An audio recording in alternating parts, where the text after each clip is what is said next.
සුබම සුබ දවසක් ලංකාවේ දිනපොතත් එක්ක වෙනද වගේම එකතු වෙලා ඉන්න දෙස් විදෙස් ඔබ සියලුම දෙනාට අද ලංකාවේ දිනපොතෙන් දැනුවත් කරන්නේ ලංකාවේ ඔබේ නිවසට අත්‍යවශ්‍යම උපකරණයක් පිළිබඳව ඒ වෙන මොකුත් නෙමෙයි මේ වීඩියෝ එකේ ඔබ දකින වෝටර් හීටර් එකක් ඉන්ස්ටන්ට් වෝටර් හීටර් එකක් මේ දේ ඔබේ බාත්රූම් එකට අනිවාර්යෙන් අත්‍යවශ්‍ය අංගයක් වෙලා තිනවා විශේෂයෙන්ම වැඩිහිටි අම්මා තාත්තා හෝ කුඩා ළමුන් ඉන්න නිවසකට අත්‍යවශ්‍යම දෙයක්. පසුගිය දිනක මටත් මේ දේ අවශ්‍යලා මාත් මිලදී ගැනීමක් කරා abans ආයතනයෙන් මේ දිනවල හොඳ වට්ටමක් ලබා දීලා තියෙන නිසා මම abans ආයතනයෙන් මිලදී ගත්තා. මේ වෝටර් හීටර් එක 122ක ඩිස්කවුන්ට් එකක් දීලා රුපියල් 71990කට ඔන්ලයින් එකකින් මිලදී ගන්න පුළුවන්. සාමාන්‍ය මිල වෙළඳපොළ තුල 91990ක් වෙද්දී මේ දිනවල පවතින විශේෂ ප්‍රොමෝෂන් එකේ යටතේ තමයි මම මිලදී ගත්තේ. ඇත්තටම මේ දේ මමත් වැඩි කල්පනා කරේ නෑ.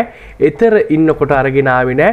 නමුත් නිවසට ආවම මේ දේ අත්‍යවශ්‍යයි. මොකද ලංකාව තුල කාලගුණය නිරන්තරයෙන් වෙනස් වෙනවා. කුඩා ළමුන් ඒ වගේම වැඩිහිටියන් ඉන්න නිවසකට මේ දේ අවශ්‍යයි. ඒ වගේම මේ වෝටර් හීටර් ලංකාවට ගෙනීමේ රේගු නීතිය පිළිබඳවත් මම ඔබ දැනුවත් කරනවා. වෝටර් හීටර් ප්‍රෙෂර් පම්ප් එක සහිත සහ නොමැතිව කිලෝවොට් 1.5ක හෝ ඊට අඩු එකක් ගේන්න ඔබේ බදු සහනය යටතේ පුළුවන්. ඒ නිසා රට ඉන්න කෙනෙක්ට අවශ්‍ය නම් ලංකාවට එනකොට රැගෙනීමේ හැකියාවක් තියෙන ඔබේ රටේ මිල කීයද කියලා බලන්න. ඔන්න ලංකාව තුල රුපියල් 91000ක් වෙද්දි මේ ප්‍රෙෂර් පම්ප් එකක් තියෙන එක. මොකද ප්‍රෙෂර් පම්ප් එක තියෙන එක ටිකක් ගණන් වැඩි ප්‍රෙෂර් පම්ප් එක නැති එකට වඩා. එබැවින් මේ දේ ලංකාව තුල සාමාන්‍ය මිල 91990ක් වෙද්දි මේ දිනවල විශේෂ ප්‍රොමෝෂන් එකේ යටතේ 71990කට තමයි මිලදී ගන්නෙ. නමුත් ඔබට එතරින් එනවා නම් කීයකට ගන්න පුළුවන්ද කියන දේ දැනුවත් වෙලා ඔබට වඩාත් ලාභදායී ක්‍රමයකට බාණ්ඩ මිලදී ගන්න මේ දේ අත්‍යවශ්‍ය දෙයක්. ඉතින් ඔන්න ලංකාව තුල නිවාඩු ඇවිල්ලා ඉන්න කෙනෙක්ට ලංකාව තුලින් මිලදී ගන්න පුළුවන් දින කිහිපයක ප්‍රොමෝෂන් එකක් පවතිනවා කියලා තමයි සඳහන් කරේ. මම මීට දින 4කට පමණ කලින් එකක් මිලදී ගත්තා.